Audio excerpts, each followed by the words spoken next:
sabéis que Julia, bueno, Lucía, que ya hemos saludado antes, Sara, que mira, Mercedes, todavía no, pregunta Mercedes dónde se puede ver luego el material. Todavía no, como habíamos pensado no grabarlas, no hemos pensado luego dónde colgarlo, pero lo veremos a ver cómo se puede enlazar desde la web del cole y ahí os lo comentamos. María, igual se refiere también a las presentaciones que se han usado o algo así. Ah, pues tampoco lo hemos... Habría que pensarlo así. Lo que sí que nos comprometemos es a pensarlo y a comunicaros cómo puede estar disponible las distintas cosas que... Muy bien, ya nos enviáis eso por el correo, por ejemplo, y un enlace y ya si eso nosotros lo difundimos al resto de la gente. Vale, pues yo creo que, Manu, ¿te parece que pongamos el vídeo mientras se van uniendo algunas personas más y ahora ya comenzamos? Estupendo, pues voy dándole.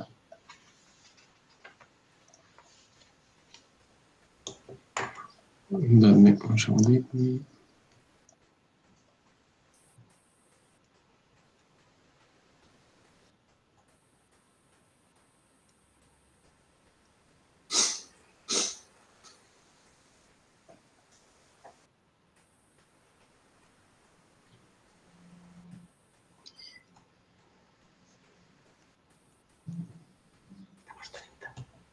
Perdonad, que lo tengo que... Lo tenía preparado, pero está en otra pestaña. Dame un segundito. Bueno, no pasa nada. Mientras tanto, bueno, pues os damos la bienvenida a las personas que os habéis ido uniendo y bueno, vamos a comenzar con un vídeo que las personas que habéis estado ya otros días, pues es el mismo, pero bueno, nos parece importante empezar estas jornadas, ¿no? con estas imágenes que, bueno, que nos trasladan a otros momentos y otras realidades de las que estamos hablando esta semana. Y os recuerdo también que si podéis silenciar los micros, veo que ya los tenéis la mayoría de las personas cuando no estéis hablando. Y bueno, ahí va el vídeo.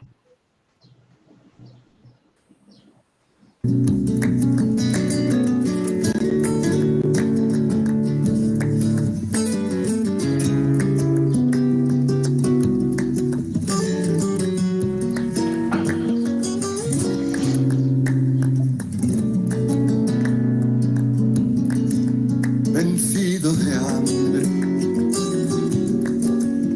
herido de alma, enfermo de miedo,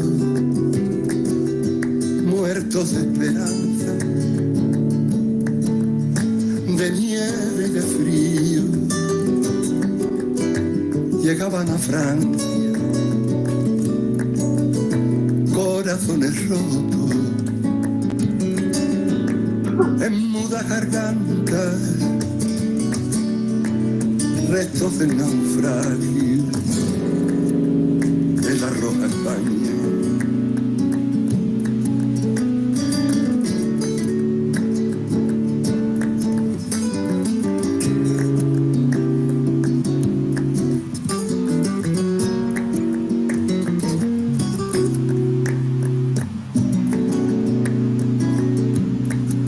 Perdida la paz, perdida la causa, perdidos los sueños, perdida la patria, perdidos de todos, perdidos de España, en tierra de nadie, campos de rabia, porque Europa tiembla y el fascismo mata y el destino acecha y la guerra avanza y la muerte ronda tan cerca y tan flaca, tan cruel y certera que a todos alcanza.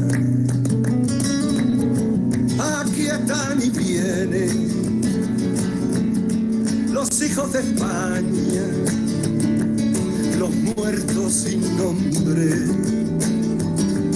los rostros sin cara.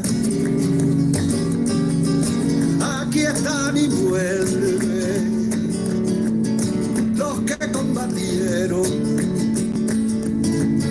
y dieron la vida por un mundo nuevo. Aquí están y vuelven los hijos de España,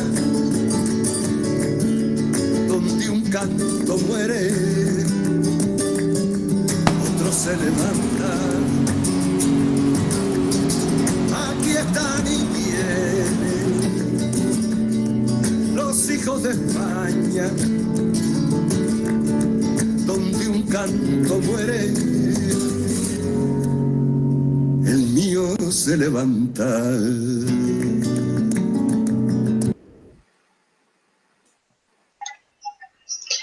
Bueno, pues gracias, Manu.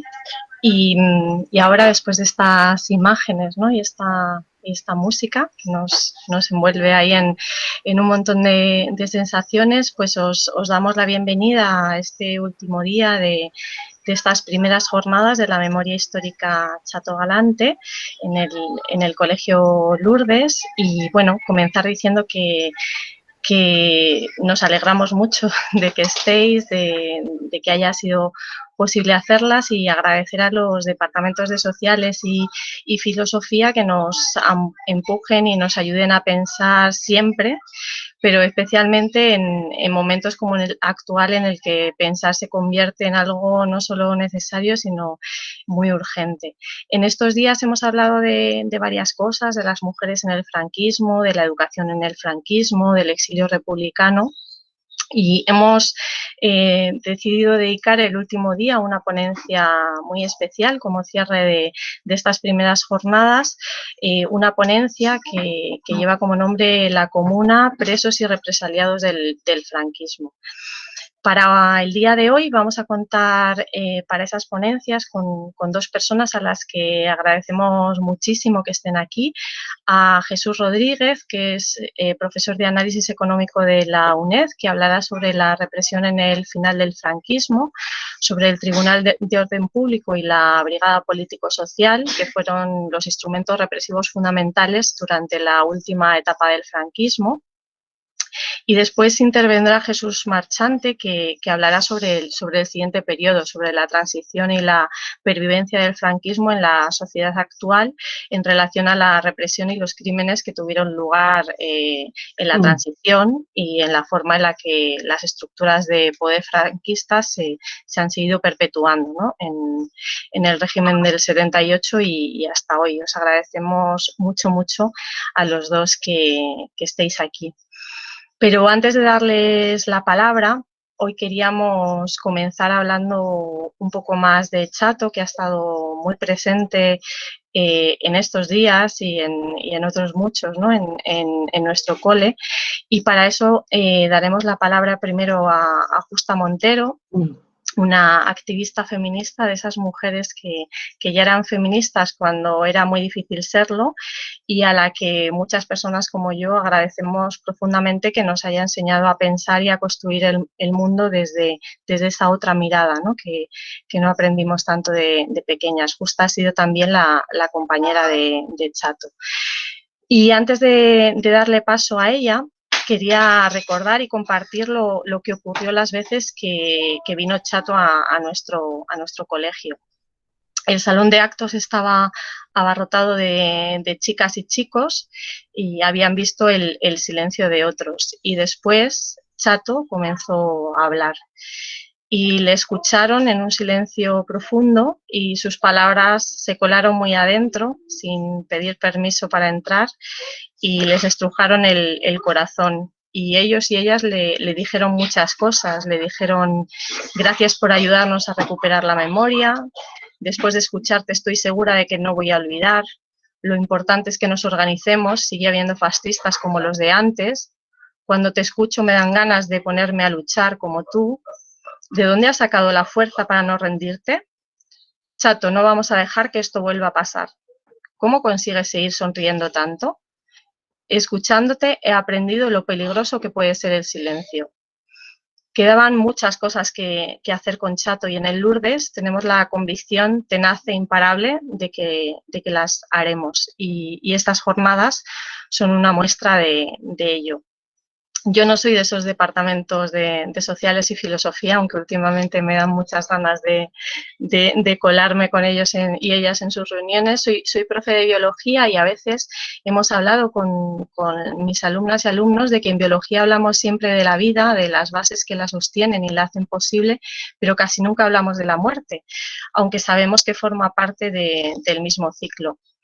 Cuando murió Chato, hablé con muchas de las chicas y chicos que habían estado en ese salón de actos y les conté el día que yo lo conocí en una asamblea de ecologistas en acción en la que mi hermano, que estaba sentado a mi lado, me dijo: es una de las personas que más admiro, seguro que vas a aprender mucho con él. Y así fue. Hablamos también de que con él aprendimos que la memoria es imprescindible para construir un futuro en el que las vidas de todas las personas merezcan ser vividas. Pero también hablamos de la memoria como una manera de no rendirse ante la muerte, ante todas las muertes injustas y también ante su muerte. Igual que luchó incansable frente a la impunidad del franquismo, si nosotras y nosotros seguimos con su mismo empeño para romper el silencio, conseguiremos que también que siga presente. Y hablamos también de que en el juicio popular contra Billy el Niño, Chato, entre otras cosas, contó que frente a sus torturadores no se derrotó y dijo textualmente: yo tenía 22 años y muchísimo miedo. Aguanté solo por rabia, ni siquiera por convicciones políticas, por rabia, porque yo era un ser humano y no merecía eso. Con estas jornadas pretendemos contribuir a crear un mundo en el que haya muchas más personas que, como Chato, no olviden lo que significa ser un ser humano, y también pretenden contribuir a que haya más personas que no olviden que la paz sin justicia no es posible. Así que os agradecemos mucho compartir con vosotras y vosotros este rato y esa construcción de ese otro mundo por el que Chato luchó siempre y por el que estoy segura seguiremos luchando. Y doy paso a Justa para que pues cuente lo que quiera contar. Nada, pues muchísimas gracias, María, por todas tus palabras que has dicho ahora. Y bueno, yo felicitar para empezar a todo el equipo que habéis organizado las jornadas, los departamentos de Sociales y Filosofía, a Manu, a María, a Carlos, Raquel, Cristina, Fernando y muchas y muchos otros que no puedo nombrar. Yo solamente quería comentaros, porque las ideas de Chato son las ideas de la comuna, son las ideas que van a explicar los dos Jesuses, pero yo quería aprovechar esta oportunidad para explicaros también, bueno, me emociono un poco.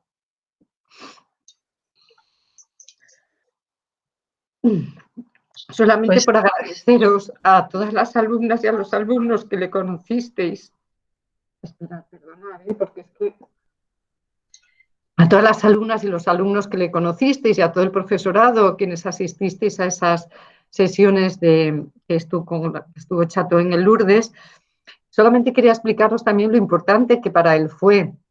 Y recuerdo perfectamente el último día que estuvo allí, que volvía, llegaba a casa con una sonrisa, que era una sonrisa de esperanza, ¿no? Que era la esperanza de lo que compartió con todas y con todos vosotros, ¿no? Sabéis que lo que decía es que el reivindicar y el luchar por la verdad, la justicia y la reparación no era algo que competía solamente a las víctimas del franquismo, sino que era algo imprescindible para construir nuestra sociedad y para el presente.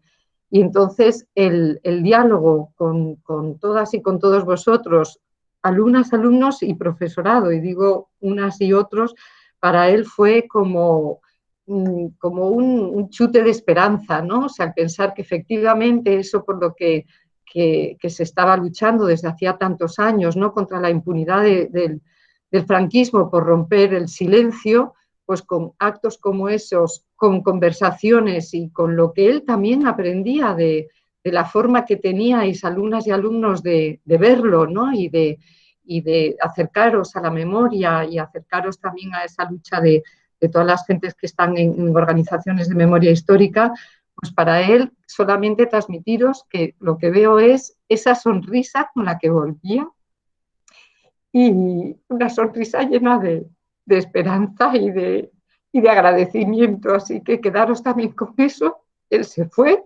pero vosotros también aportasteis no solamente en lo que decía María, ¿no?, en esa visión de la vida, del futuro, sino también a él personalmente un momento de gran satisfacción y sobre todo de esperanza en el futuro. Así que muchas gracias a todas y a todos los alumnos y a todo el profesorado que habéis hecho posible y que estuvisteis con él en ese ratito, en esas jornadas. Pues muchas gracias, Justa.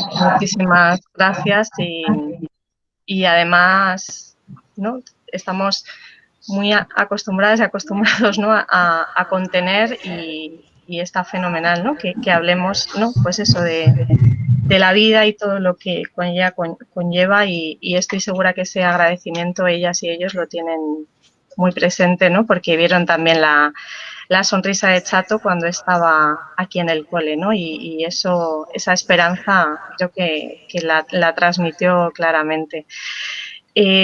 Muchas gracias, Justa.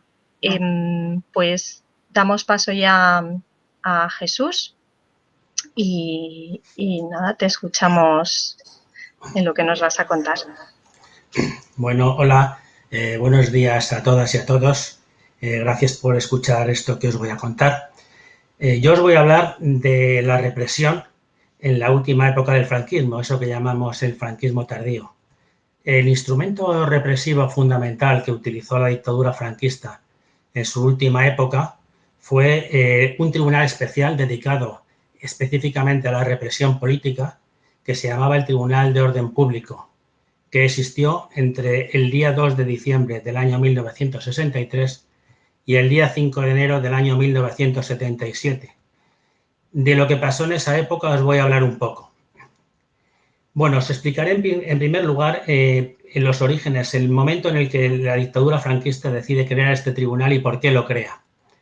Estamos hablando de los años 60, cuando la dictadura franquista es consciente de que tiene que cambiar el modelo económico para potenciar la apertura de la economía española hacia el exterior, después del plan de estabilización del año 1959, lo cual requiere fundamentalmente un cambio de imagen ante el exterior, entre otras cosas, cambiar la apariencia de dictadura militar por la apariencia o la imagen de un sistema civil en el cual, en todo caso, el orden público se mantiene por tribunales civiles. Y esa fue la finalidad. El Tribunal de Orden Público no era un tribunal militar, era un tribunal civil formado por jueces específicamente dedicados a la represión, pero no era un tribunal formado por militares. En ese momento hay que situar también históricamente el renacer del movimiento obrero y popular en España, después de la gran derrota de la guerra y la posguerra, que da lugar a un enorme aumento de la lucha por los derechos políticos y sociales. Específicamente hay un año fundamental en la historia de la España contemporánea, que fue el año 1962, en el cual se produjeron grandes huelgas en la minería, especialmente en la minería y también en el metal, en las provincias de Asturias, Vizcaya y Guipúzcoa, que llevaron a la declaración de lo que se llamó el estado de excepción. Os explico brevemente porque hablaré de esto posteriormente. En la España de Franco, teóricamente, solo teóricamente, existían algunos derechos recogidos en una ley que se llamaba el Fuero de los Españoles, que se había promulgado para dar una apariencia de legalidad al sistema. Y durante los estados de excepción, todos los pocos derechos teóricos que existían quedaban suspendidos por las autoridades para poder ejercer la represión de una forma, por decirlo así, más libre y sin ningún tipo de traba ni siquiera aparente. Esto se hizo en aquella ocasión, en el año 1962, de acuerdo a una ley que se había promulgado en el año 1959, que era la Ley de Orden Público, que daba, entre otras cosas, esta facultad y otras muchas a las autoridades franquistas. En este año 1962, como consecuencia de este movimiento huelguístico, se crea la organización Comisiones Obreras, que todos sabéis que ha sido fundamental en la historia contemporánea de nuestro país. También se produce el viraje de los partidos comunistas de la Europa occidental hacia eso que se llamó el eurocomunismo, o sea, la ruptura con el comunismo soviético. También pasa algo que ha sido importantísimo en la historia de la España contemporánea, que es el nacimiento de la organización ETA, que marcó el final del franquismo y ha marcado toda la historia de la democracia española. Se produjo también en este año una reunión en Múnich, que era el Congreso del Movimiento Europeo, en la que participaron destacados personajes de la oposición liberal al franquismo. El franquismo lo llamó el contubernio de Múnich, de forma despectiva, y la verdad es que parece que le afectó mucho al sistema, porque declararon por segunda vez el estado de excepción, y esta vez fue en todo el país. En esta situación, el franquismo necesitaba hacer dos cosas al mismo tiempo. Blanquear su imagen, pero antes de hacerlo necesitaba, por parte sobre todo de los sectores más duros del sistema, aplicar una represión ejemplar, de alguna manera dar un golpe en la sociedad para implantar lo que siempre había sido su principal herramienta de control, que era el miedo y el terror. Y eso sucedió a través de los juicios militares que tuvieron en aquel tiempo. Antes de que empezase a existir el Tribunal de Orden Público, actuó por última vez un tribunal que se llamaba el Tribunal Militar Especial, que era un tribunal específico dedicado a la represión política, formado por militares, que además asumía los casos que consideraba convenientes, que consideraba que eran especiales y atribuibles a este tribunal, los asumía sin necesidad de ningún control. Y juzgó tres casos que fueron simbólicos en aquel momento. El primero fue el juicio al dirigente comunista Julián Grimau, que había sido detenido en noviembre del año 1962, a quien se juzgó después de un proceso, digamos, absolutamente tremendo, ¿no? En el cual en los interrogatorios se le sometió a brutales torturas, se le arrojó por una ventana de la Dirección General de Seguridad y finalmente se le juzgó en un proceso, como todos los que se hacían en aquella época, absolutamente carente de garantías. Se le condenó a muerte y se le ejecutó por fusilamiento en abril de 1963. En aquel año también este tribunal dictó dos sentencias de muerte más contra dos anarquistas, Joaquín Delgado y Francisco Granado, a quienes se condenó a muerte supuestamente por haber participado en la colocación de unos artefactos explosivos. Con el paso de los años se descubrió que eran inocentes, porque incluso los que habían colocado estos artefactos lo han declarado en los años de la democracia. En 15 días se les detuvo, se les interrogó, se les juzgó y se les fusiló.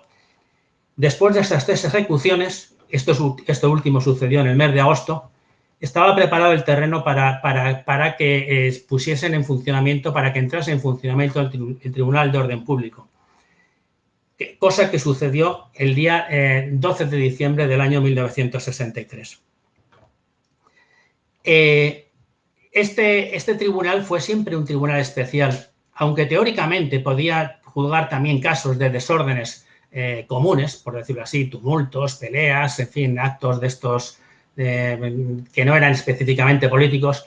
Esencialmente era un tribunal dedicado a la represión política, que actuaba además en todo el país, específicamente destinado a juzgar actuaciones subversivas que alteraban el orden público de la democracia, que se suponía que se autodenominaba de la dictadura franquista. Sustituyó a dos tribunales especiales. El primero era el Tribunal Especial para la Represión de la Masonería y el Comunismo, que se había creado en el año 1940, y el segundo fue el Tribunal Militar Especial, que se había creado en el año 1958.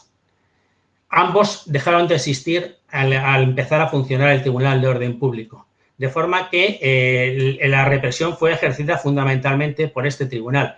Eso no quiere decir que no se produjeran en este periodo juicios militares. La jurisdicción militar siguió existiendo para casos muy especiales, fundamentalmente aquellos que se consideraban como delitos de terrorismo. Hay que decir a este respecto que el franquismo consideraba terrorismo cualquier cosa. Ahora estamos acostumbrados a considerar terrorismo pues acciones violentas, armadas, en las cuales se producen o se tratan de producir asesinatos y actos, digamos, muy violentos, pero el franquismo la etiqueta de terrorismo lo ponía a cualquier cosa. Entonces, bueno, pues por los tribunales militares tenían todavía la facultad de juzgar estos casos considerados como de terrorismo. Para que os hagáis una idea de cómo actuaba este tribunal, la primera sentencia fue ejemplar y simbólica. Un señor que se llamaba Timoteo Buendía, un buen día después de haber bebido más vino de la cuenta, estando en un bar, vio la imagen de Franco en la televisión y dijo literalmente: me cago en Franco. El tribunal fue denunciado y juzgado por el Tribunal de Orden Público, que los condenó a 10 años de cárcel. Este tribunal actuaba a través de un juzgado que era el que instruía los casos y el tribunal propiamente de orden público era el que los juzgaba. Fue siempre un tribunal formado por personal voluntario que tenía o recibía una retribución especial y que además era un tribunal en el que se acumulaban méritos, o sea, ascensos por los años de permanencia en el tribunal. De hecho, todos los que formaban parte de este tribunal fueron recompensados, no solo en los tiempos del franquismo, algunos incluso fueron recompensados en tiempos de la democracia. Sobre esto ya volveremos y os hablará más mi compañero Jesús. Tuvo 3 presidentes. El primero, Enrique Amat, que fue presidente hasta que finalmente fue ascendido al Tribunal Supremo como premio en el año 1971. El segundo fue José Hijas, que también ascendió al Tribunal Supremo y que se jubiló en el año 1986, o sea, ya en democracia, siendo presidente de la Sala Segunda del Tribunal Supremo. Este señor, para que, en fin, se pueda uno hacer idea de su catadura, declaró en una ocasión, textualmente: para mí es igual, exactamente igual, un ladrón que un comunista que un violador. El tercero fue Francisco Mateu, que fue miembro del tribunal desde su creación y fue presidente en los últimos años. Llegó a ser miembro suplente del Tribunal Supremo, nombrado por el gobierno de Adolfo Suárez, y murió en el año 1979 como consecuencia de un atentado de ETA. 10 de los 16 miembros del Tribunal de Orden Público fueron en tiempos de la democracia miembros del Tribunal Supremo o de la Audiencia Nacional, en donde conservaron todos sus premios y condecoraciones, como por ejemplo la famosa Cruz de San Raimundo de Peñafort, que era una condecoración instituida por el régimen en su periodo más absolutamente filonazi, que era hablamos del año 1944. Como anécdota relacionada con el último presidente que tuvo, Francisco Mateu, una de sus cualidades principales o de las cosas por las que se le recuerda es que sistemáticamente retiraba la palabra a los que denunciaban torturas, que era, digamos, algo sistemático en las detenciones de aquella época, y también a los defensores que alegaban las torturas que habían sufrido sus defendidos. Los defensores tendrían que tener mucho cuidado cuando actuaban en este tribunal, porque ellos mismos podrían ser multados, procesados y no pocas veces encarcelados como consecuencia de condenas por desacato, si hablaban o decían cosas que el tribunal consideraba indebidas. Este tribunal tenía la capacidad para actuar en rebeldía, o sea, en ausencia de los acusados, cosa que contradecía además uno de los principios jurídicos, que era que nadie podía ser condenado sin ser oído antes por un tribunal. El 74% de los casos que juzgó terminaron en condenas, o sea, con un índice de condenas altísimo, y aplicaba sistemáticamente la prisión provisional. Aplicó la prisión provisional en un 79,4% de los casos. Esto es importante tenerlo en cuenta porque tenía un efecto represivo fundamental. Según la ley de contrato de trabajo vigente en aquella época, la ausencia repetida al trabajo era motivo de pérdida del empleo sin ningún tipo de indemnización. Y, por supuesto, que alguien que había sido detenido y encarcelado en prisión provisional era despedido y no recibía ninguna indemnización, ni siquiera en los pocos casos en los que después, al celebrarse el juicio, fuera absuelto, estaba previsto ninguna reparación ni ningún tipo de indemnización ni, por supuesto, la recuperación del puesto de trabajo. Los funcionarios tenían una cláusula represiva especial y adicional, y era que el ser juzgado y condenado por el tribunal implicaba la pérdida de la condición de funcionario por faltar al juramento de fidelidad a los principios fundamentales del movimiento. Cosa que, bueno, pues implicó que muchas personas que habían adquirido la condición de funcionario por haber actuado de forma que el régimen consideraba era contraria al orden público, perdieran la condición de funcionarios. Juzgó a gente muy joven, y eso es muy indicativo del momento de la época. El 50% de los que fueron juzgados tenían menos de 25 años y el 75% entre 18 y 35 años. También las personas que fueron juzgados eran principalmente obreros y, en segundo lugar, estudiantes. O sea, en su mayoría eran jóvenes luchadores que se habían incorporado a la lucha por los derechos políticos y sociales, una nueva generación que no había vivido la guerra y la posguerra, pero que de alguna manera estaba haciendo renacer la lucha por los derechos en aquella dictadura franquista, y que ya no tenía el miedo en el cuerpo que habían sufrido quienes habían sufrido la derrota y la enorme represión de la posguerra.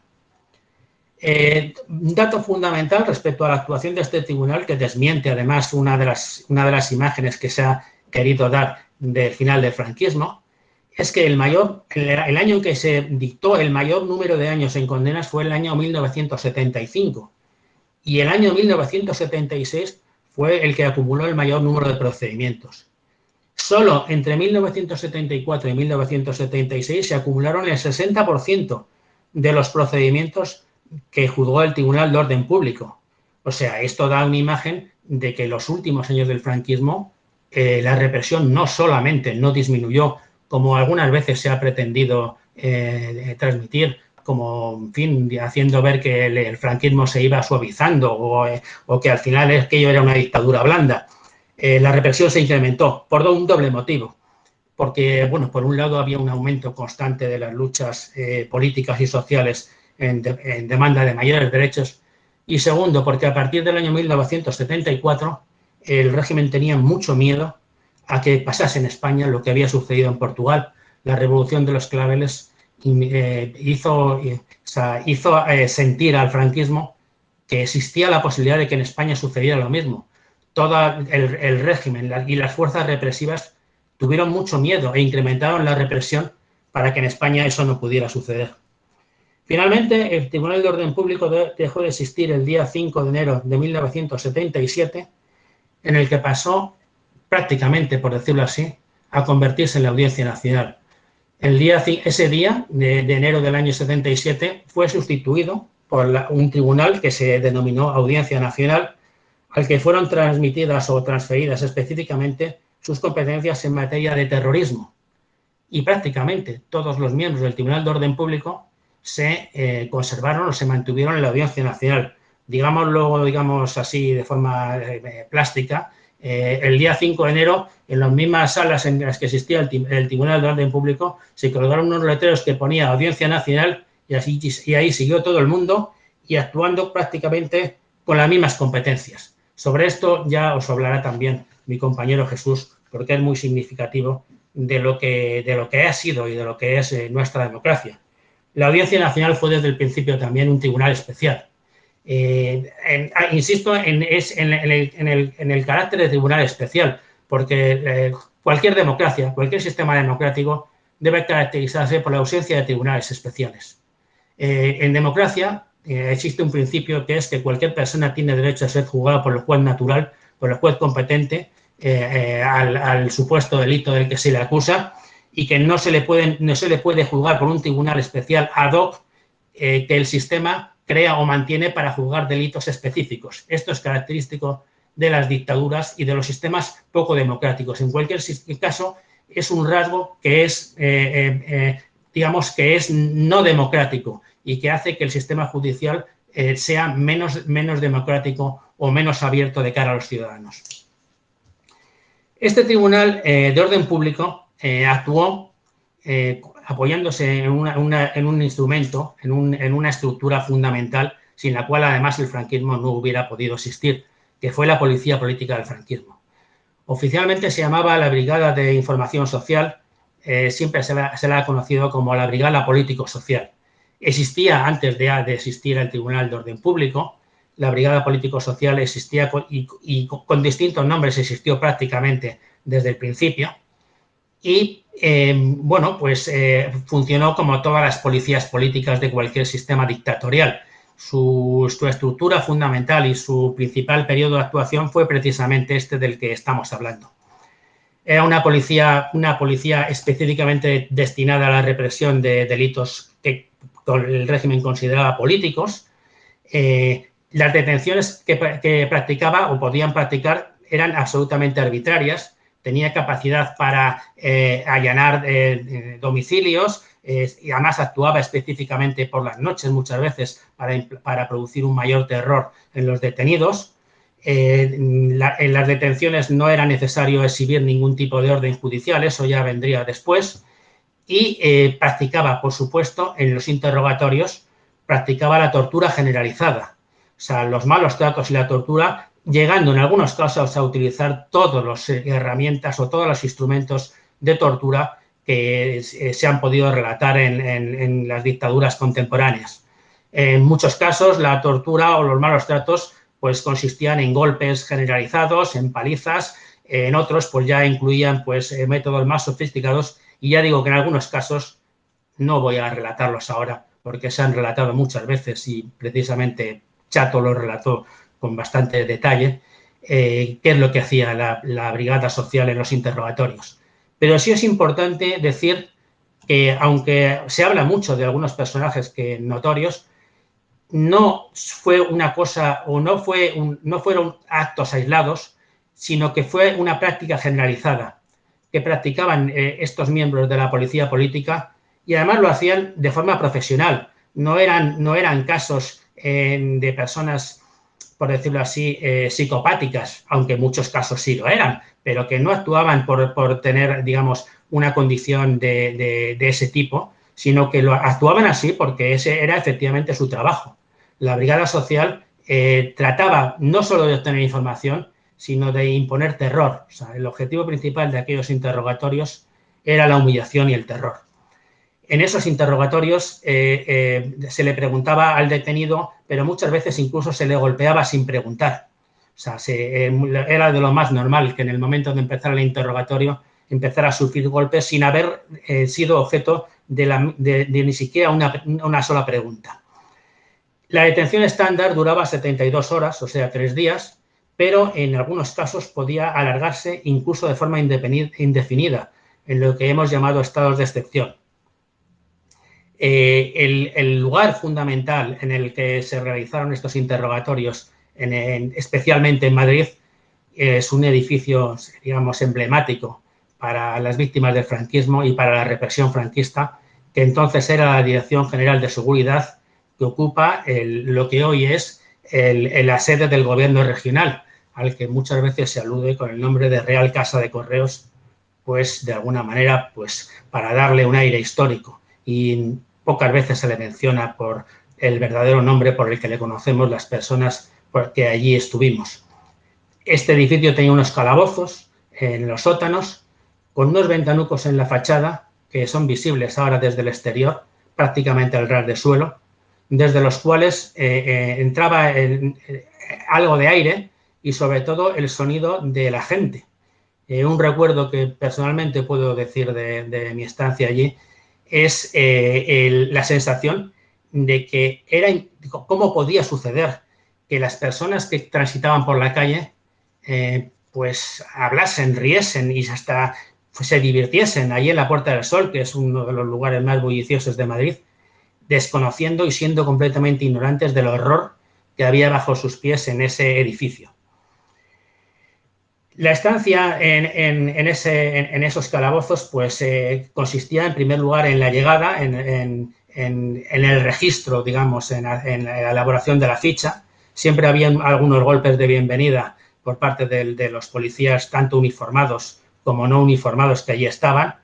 Luego se ingresaba en los calabozos y durante los 3 días pues se perdía completamente la noción del tiempo, porque el detenido era privado del reloj, no veía la luz del día, los interrogatorios se hacían en despachos en los que no había luz, y entonces era muy normal el no saber ni siquiera si era de día o de noche. Yo recuerdo que la primera vez que estuve detenido, cuando salía a la calle, pensaba que era de día y al salir resulta que era totalmente de noche. Eso sucedió porque en aquella ocasión, que fue la primera, fui liberado directamente porque se me impuso una multa de pequeña cuantía de 10.000 pesetas, que para la época era mucho, pero bueno, eran las de menor cuantía. Lo normal después de las detenciones era ingresar en prisión, ya fuera por multa o procesamiento. Curiosamente, un recuerdo que todo el mundo tiene de aquella época es que el ingreso en prisión era visto como una liberación, porque significaba que se había sobrevivido a las torturas, a los interrogatorios y que se había mantenido el tipo delante de los torturadores. La Brigada Social tuvo dos históricos dirigentes que fueron Saturnino Yagüe, que fue su fundador, y Roberto Conesa, que fue, digámoslo ya, el maestro de este policía tan famoso que se llama Antonio González Pacheco, conocido por el sobrenombre de Billy el Niño. Pero hubo muchos más, no podemos limitarnos a estas personas y sobre todo a este torturador que ha sido tan famoso, entre otras cosas porque quiso serlo, porque a él le gustaba la notoriedad. Hay muchos más, incluso algunos imputados que todavía están vivos. Y puedo decir incluso las personas, por ejemplo, podemos hablar de Jesús Martínez Torres, que es un policía que está imputado en la calle argentina por torturas. Podemos hablar de Jesús González Reglero, que es otro policía que está imputado por torturas en la calle argentina. En ambos casos adquirieron o llegaron a alcanzar importantes cargos en democracia. El primero fue jefe de la división antiterrorista y el segundo llegó a ser jefe de la comisaría de la Policía Nacional en Leganés, que es un cargo muy importante. Todo esto estamos hablando en el último caso del año 2013. O sea, bueno, de eso también nos hablará Jesús. Ninguno fue investigado, todos fueron confirmados en sus puestos, premiados y ascendidos, conservaron todas sus condecoraciones y, en fin, llegaron a lo más alto de la carrera policial sin que nadie absolutamente hubiera realizado la más mínima investigación y, por supuesto, sin haber sido apartados en ningún momento de sus puestos.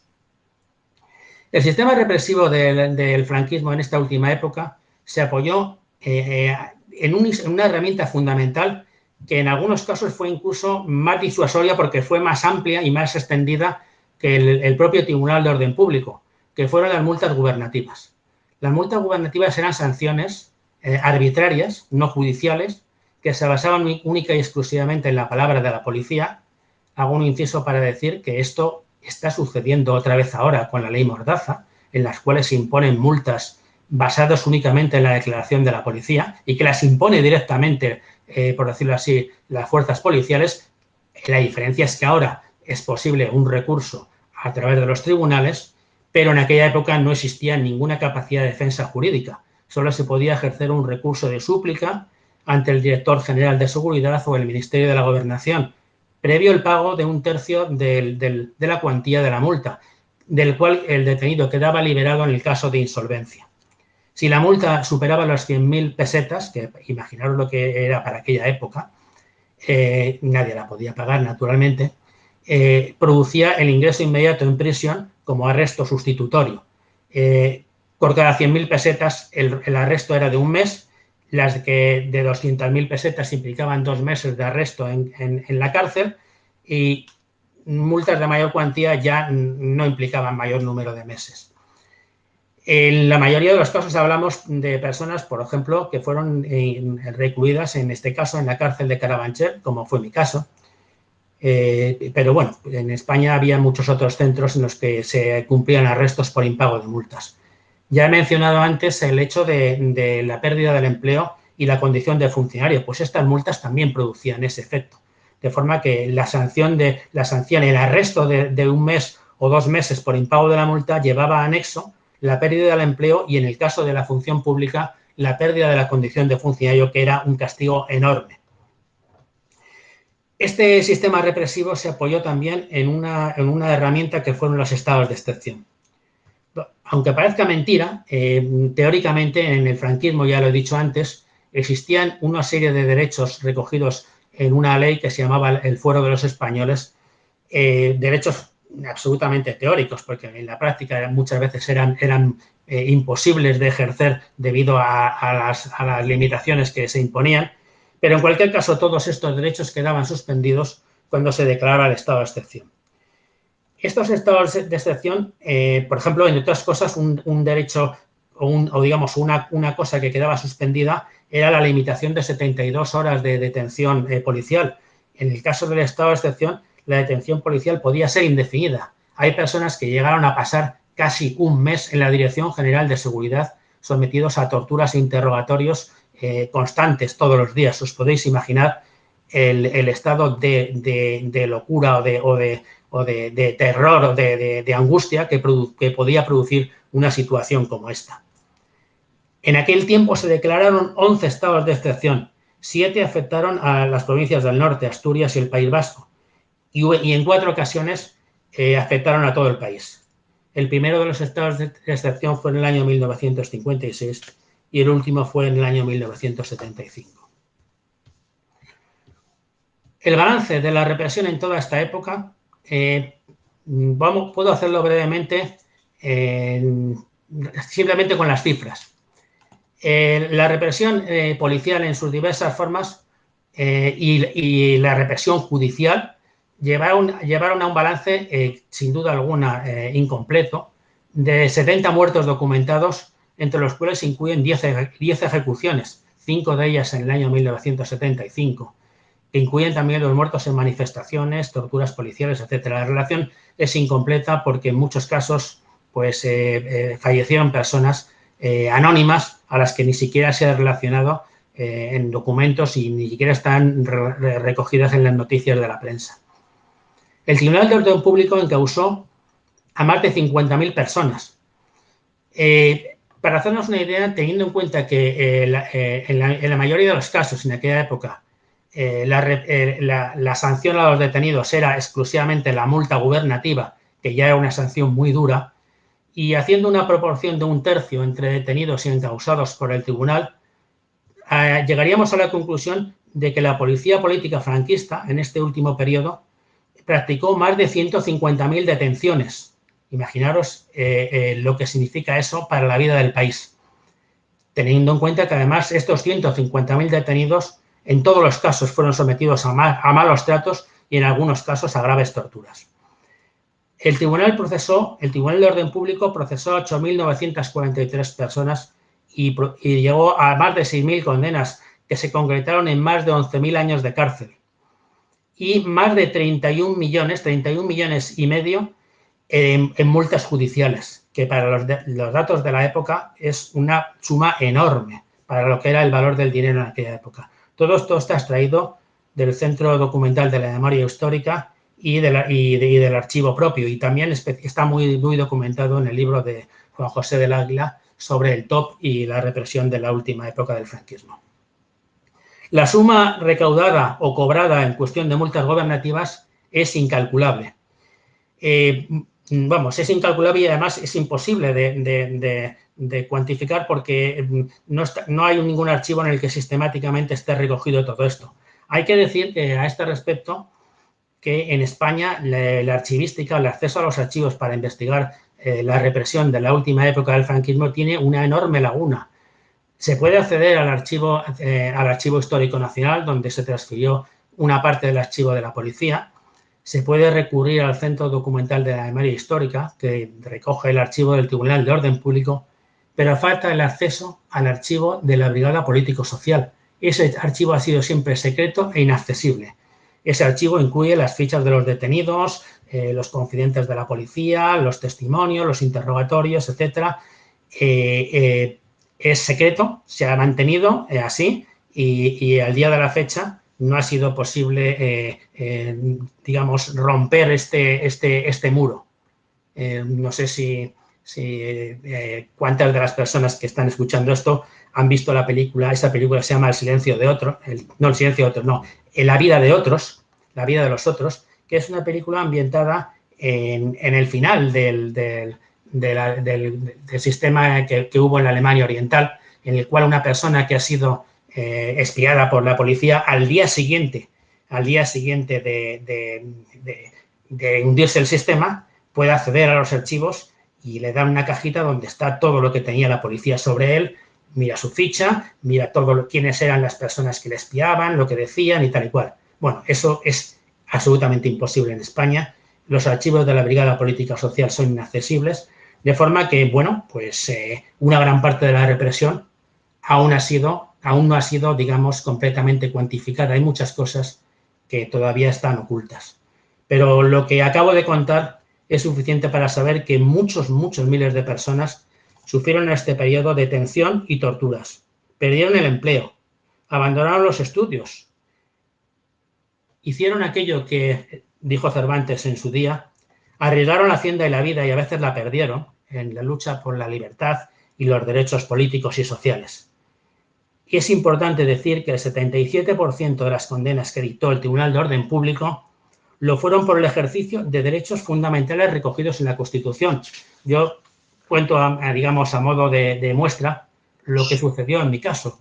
Yo fui detenido en 3 ocasiones, la primera por manifestación ilegal, la segunda por reunión ilegal y la tercera por asociación ilegal. Son 3 derechos fundamentales reconocidos en la Constitución y ese fue el caso de la inmensa mayoría de las personas que pasaron por ese tribunal.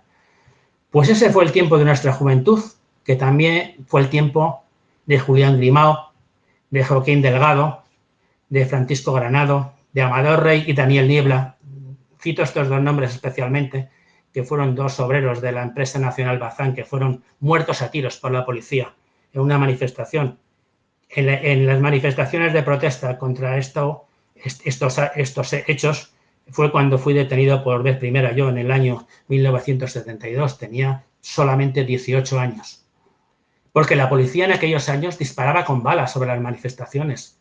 Hubo muchos muertos en manifestaciones por disparos de fuego real de las fuerzas policiales. También fue el tiempo de Javier Verdejo, del Consejo de Guerra de Burgos, de Salvador Puchantich, de Cipriano Martos, de Humberto Baena, de José Luis Sánchez Bravo, de Ramón García Sanz, de Juan Paredes Manot, de Ángelo Otaegui y de muchos más, algunos incluso anónimos. Fue el tiempo en el que Chato Galante fue amigo de Enrique Ruano, asesinado en 1969 por la policía. Fue un tiempo de plomo muy duro que terminó con 5 fusilamientos en un consejo de guerra, para que os hagáis una idea, en este último consejo de guerra, que fue juzgado en el año 1975 por una ley ad hoc que se promulgó, que era la ley antiterrorista, que se aplicó de forma retroactiva a los que estaban ya detenidos y en el curso del cual los abogados defensores fueron expulsados a punta de metralleta del juicio y los detenidos y los familiares de los acusados fueron detenidos en la puerta cuando salieron de asistir al juicio. Ese era el ambiente que había en la España del año 1975, no hablamos del año 1940. Y ha sido presentado este tiempo precisamente como una dictadura blanda, pero esto es interesado, porque blanquear, y ha sido hecho por un motivo fundamental, porque blanquear al final de la dictadura es blanquear los orígenes de la monarquía, y ese es el motivo fundamental por el que la dictadura franquista siempre se presenta como una dictadura blanda en sus últimos años. Sería insostenible mantener que la monarquía actual deriva de una dictadura sangrienta. Por eso ha sido siempre presentado como una transición, como un cambio, en un momento en el que la dictadura ya era mucho más blanda y que esto fue de alguna manera una sucesión más o menos suave. El aparato represivo de la dictadura... Jesús, disculpa, si puedes ir terminando para que demos paso al otro Jesús, disculpa de verdad, porque está siendo súper interesante, pero porque nos dé tiempo a la... Me quedan 2 renglones. Vale, fenomenal. El aparato represivo de la dictadura persiguió y reprimió de forma sistemática a un grupo entero de la población caracterizado por sus ideas políticas, que era la posición política. Esto reúne todas las características de lo que se llama un crimen de lesa humanidad, que no puede ser amnistiado, que puede ser perseguido en cualquier país del mundo y que no puede prescribir. Por eso nosotros seguimos actuando, digamos, en base a ese principio. Fue un tiempo durísimo, fue un tiempo de plomo, muy duro, pero el tiempo que vino después fue todavía más sangriento. De esa transición modélica que vino después, os hablará mi compañero y amigo Jesús Marchante, a quien paso la palabra ahora mismo. Muchas gracias. Muchísimas gracias, Jesús. Creo que nos hubiéramos quedado horas escuchándote. Muchísimas gracias. Bueno, ¿me oís, no? Se te oye perfectamente, sí. Buenos días a todas y a todos. También a mi viejo camarada, compañero y sobre todo amigo Chato Galante, también quiero darle los buenos días. He elaborado un pequeño texto que voy a leer, sobre todo intentando o pensando en hacer una pequeña contribución al debate que deberíamos tener después. Paso a leerlo. Lo he titulado Adversus Franquismo, es decir, contra el franquismo. La victoria de los golpistas en abril de 1939, que habían fracasado en su intentona de julio de 1936 tras 3 años de enfrentamiento militar contra el régimen democrático existente en España desde la instauración de la Segunda República en abril de 1931, supuso la llegada de las tinieblas en todos los aspectos a nuestro país. Una oscuridad, como trataremos de explicar, que llega hasta nuestros días, muy avanzado el siglo XXI. La instauración de la dictadura, con Francisco Franco a la cabeza como generalísimo, supuso muerte y destrucción, como la mayoría de los historiadores han escrito.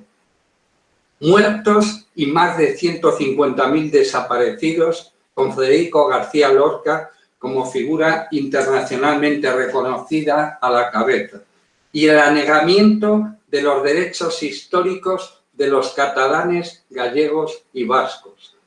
La dictadura siguió matando hasta la muerte del dictador.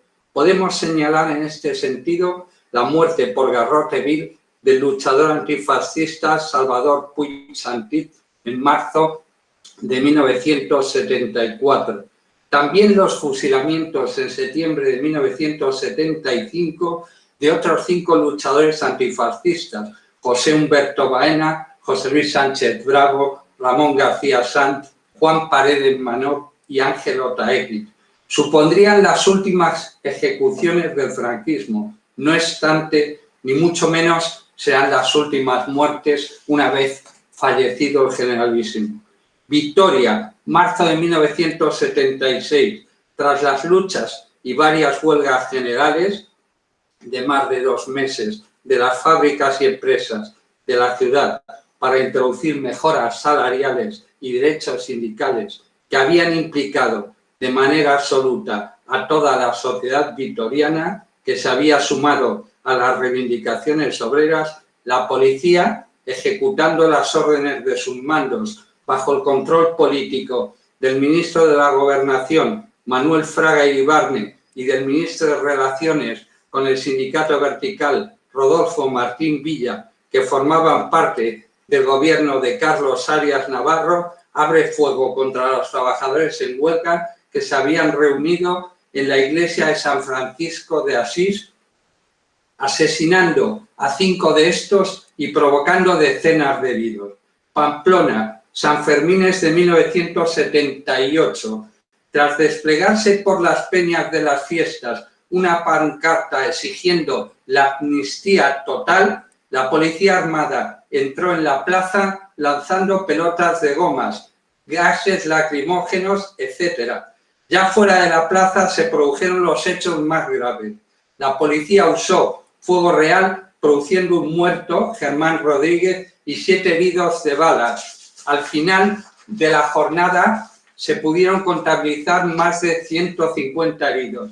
El gobierno estaba presidido por Adolfo Suárez y su ministro del Interior era Rodolfo Martín Villa. Sin embargo, la dictadura también destruyó muchas más cosas.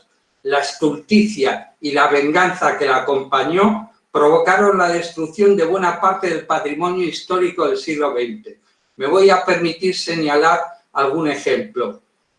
El desaparecido frontón Recoletos, de 1935, que estaba situado entre la calle Villanueva y Cid, considerada la obra más importante de la arquitectura española del siglo XX, del arquitecto vasco Secundino Zuazo, la Casa de las Flores en el barrio de Argüelles o los nuevos ministerios, y del ingeniero Eduardo Torroja, Hipódromo de la Zarzuela, que fue echada abajo en el año 1973, víctima de la estulta especulativa franquista. Otro ejemplo sería el también desaparecido Mercado de Olavide, situado en la plaza de su mismo nombre, obra de 1934 del arquitecto Francisco Javier Ferrero, que fue demolido bajo explosión controlada en 1974, a pesar de las protestas que se llevaron a cabo para impedirlo,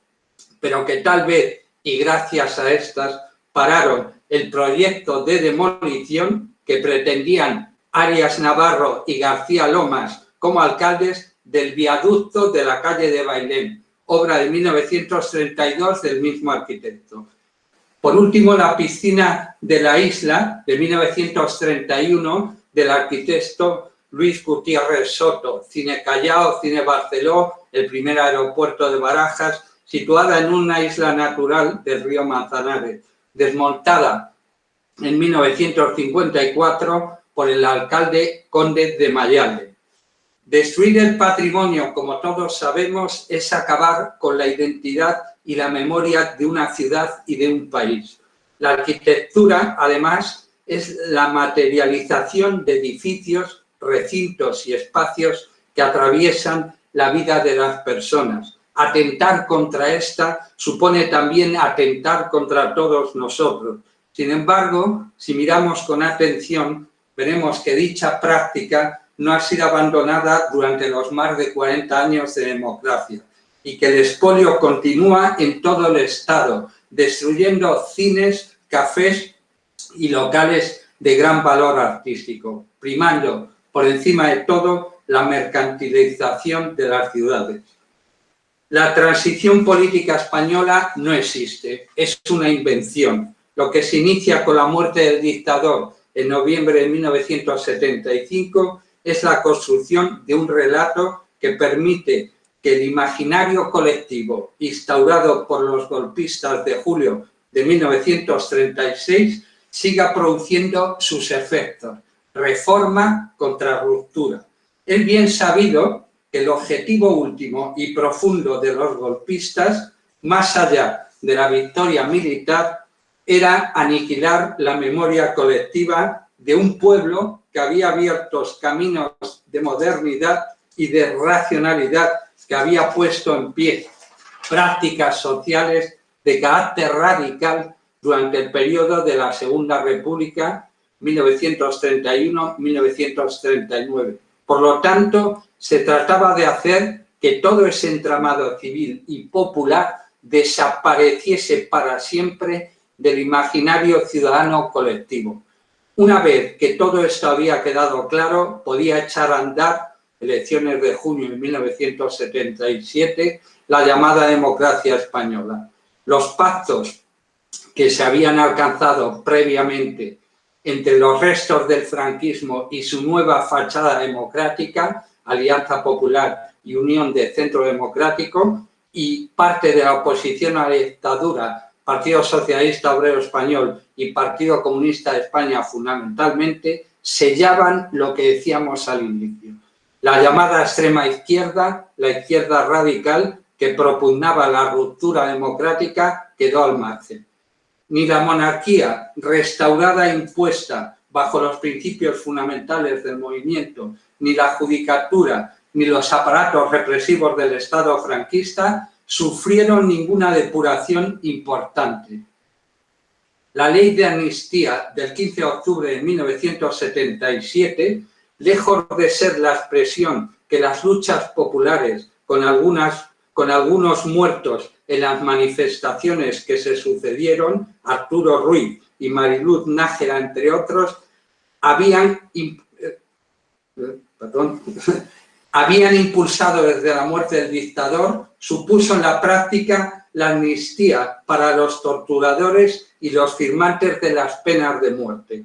no es otra cosa que una ley de punto final para exonerar a la dictadura de sus crímenes e impedir que pudiera responder por ellos ante la justicia.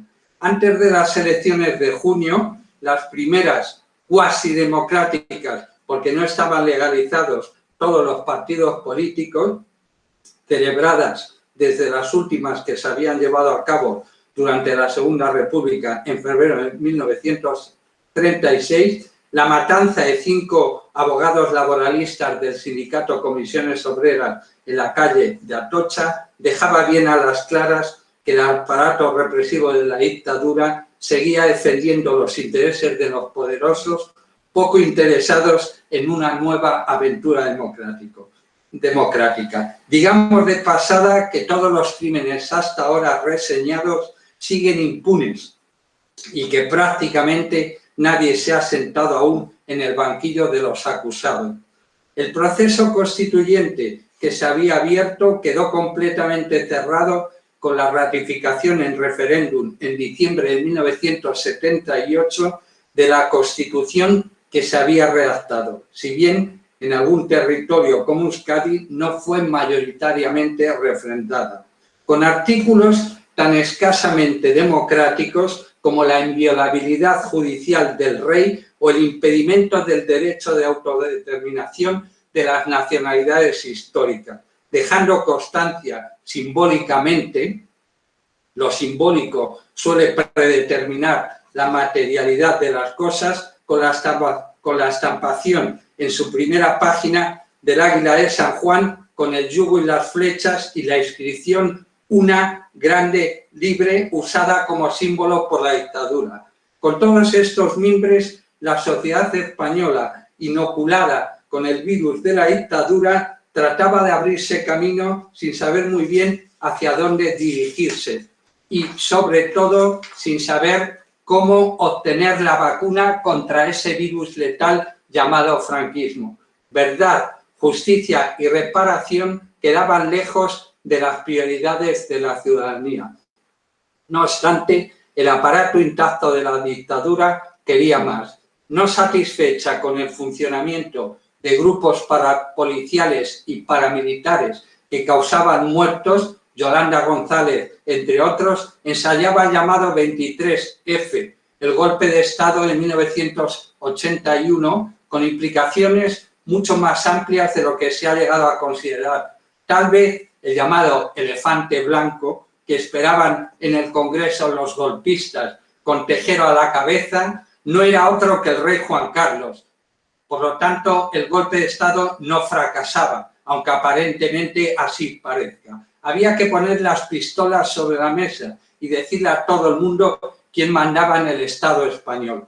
La mayoría absoluta alcanzada por el Partido Socialista en las elecciones de octubre de 1982, lejos de permitir ajustar cuentas con la dictadura y avanzar hacia una democracia plena, interioriza las limitaciones y el aviso que había supuesto el ensayo del 23F.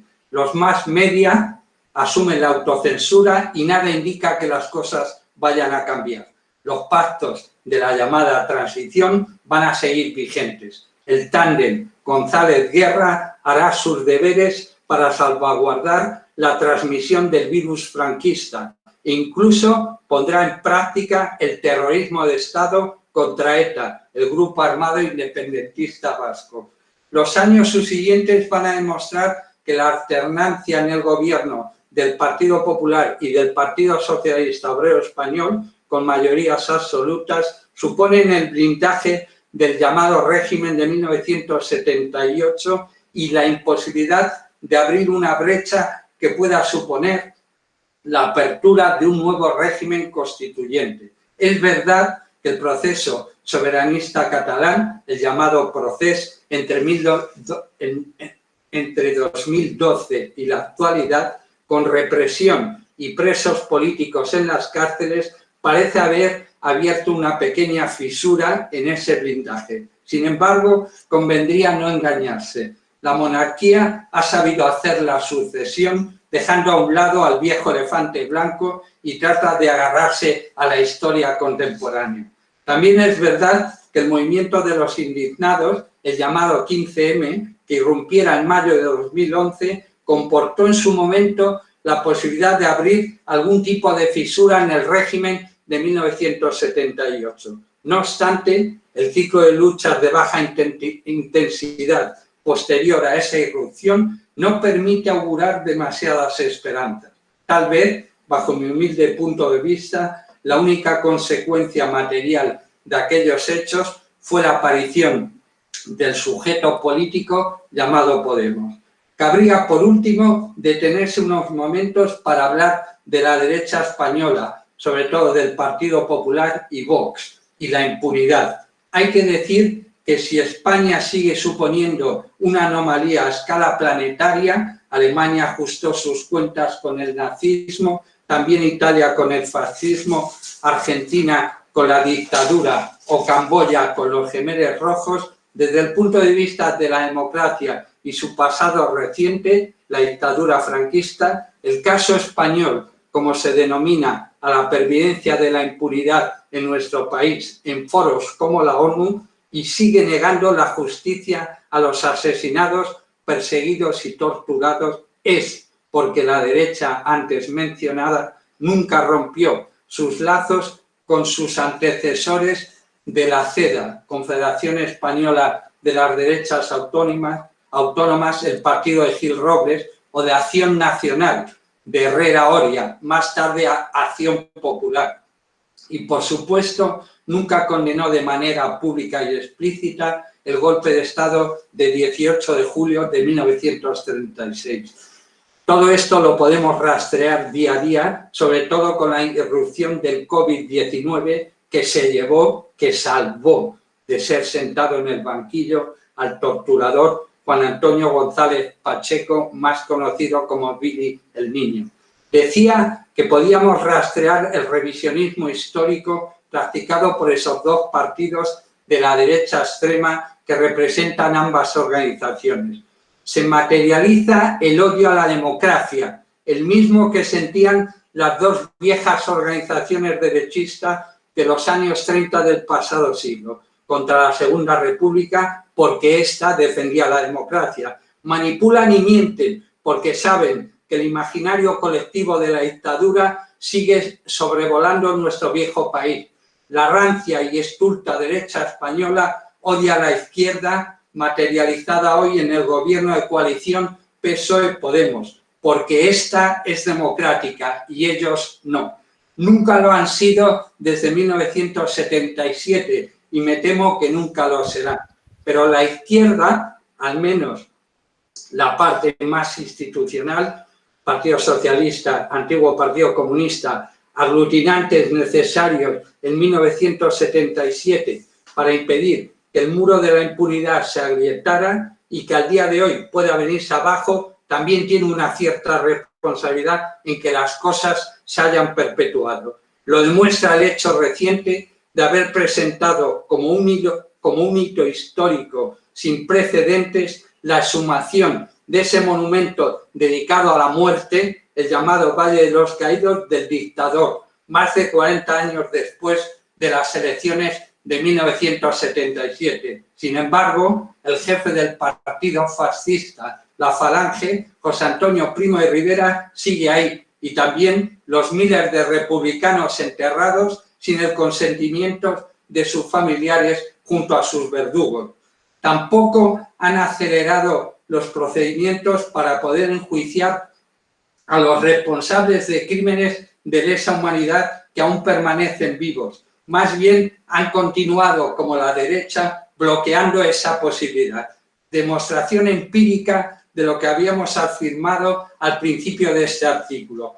Solo la existencia de asociaciones como la Comuna y otras que no cesan de empujar en la dirección de la verdad, justicia y reparación, que cada vez va calando más en las nuevas generaciones que seguramente tengan una mínima carga vírica franquista, sea el punto de no retorno a un régimen pseudodemocrático como el que tenemos. Gracias. Bueno, muchas gracias Jesús y Justa. Todo un ejercicio de recuperación de memoria, ¿no?, que hemos hecho en este rato gracias a vosotros y a ti, Justa. Y bueno, pues ahora nos queda un ratito hasta la 1 para hacer preguntas, pero no solo preguntas, también pueden ser comentarios, observaciones, ¿no?, de las cosas que hemos escuchado hoy, también pues de algunas reflexiones que ya han podido surgir durante este tiempo. Manu, si te parece, dejamos de grabar ya, si lo puedes quitar, por favor, para que